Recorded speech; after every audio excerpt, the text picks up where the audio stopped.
Recovery report. Recovery report. Some cities topping pre-pandemic home sales. Okay, there was the headline.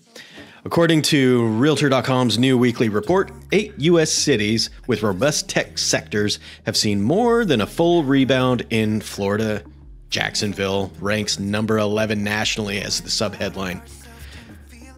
Welcome back to Bay Real Experts. I'm Sean Casilli with Coldwell Banker Realty in Panama City Beach, Florida, the YouTube channel that educates you on the local real estate market so you can know the market and move smart. So Realtor.com has been doing this weekly study on the, they're calling the Market Recovery Index. So they set a baseline of January 2020 being the number 100. So as of the middle of this month, around June 13th, they redid the study and they found that we are about, as a nation, we're about halfway there on the recovery scale that they've come up with. So the nation reached a score of 90. Remember, 100 was the baseline in January 2020. So as a nation, we're about halfway there on the recovery. And I want to cover some of the cities that are outperforming the baseline. So that means that these cities have recovered in the real estate market and then surpassed it some, which is great news. And these happen to be the cities that have robust tech structure to it. There's jobs there that are surrounding the tech industry. So let me give some statistics on some other cities: Seattle, Rochester, New York, Las Vegas, Los Angeles, all taking the total number of their markets above the January baseline to date. Denver with a score of 107.6. Boston with an index of 106.7. World famous K-Rock. I'm sure that was just a coincidence. San Francisco, 104.5. San Diego, 104.5. They've already surpassed that January index. Check out Florida, though. Only 4 cities were given a score, and I will get to my thoughts on Panama City Beach's recovery in a second. But because Panama City Beach is not in a tech sector, really, well, maybe these other ones aren't either, but let me just get straight to those. Jacksonville, 97.4, well on its way, above the nation's average.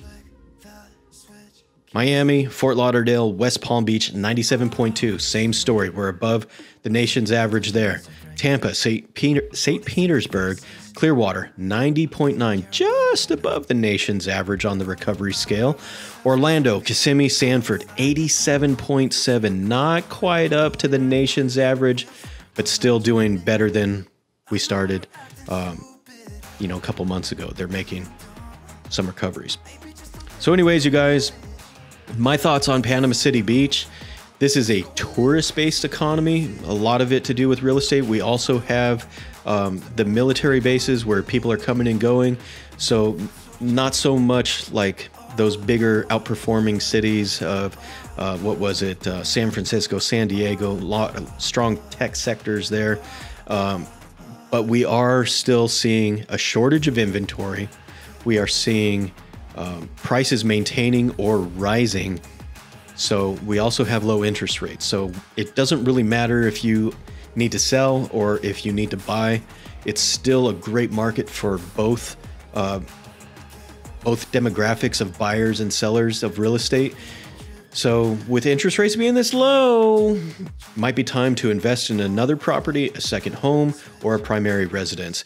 If you need to sell, we really do have a shortage of inventory. There's a lot of people concerned about how the pandemic is going to play out, but let me reassure you, prices have not dropped as a whole in Bay County, Florida. So if you've been thinking about selling, now is the time. We got low inventory and we need it. If you guys like this video, this content about Realtor.com's recovery index tool and where the nation is at 90 out of 100 since January 22, consider watching my controversial video on Florida business health and where we're at in the recovery stage of COVID-19. So check it out. If you don't want to miss any other updates of the real estate market, please don't forget to hit the like, subscribe, and click the bell notification so you get all the real estate knowledge that you need to make a move in Panama City Beach smart.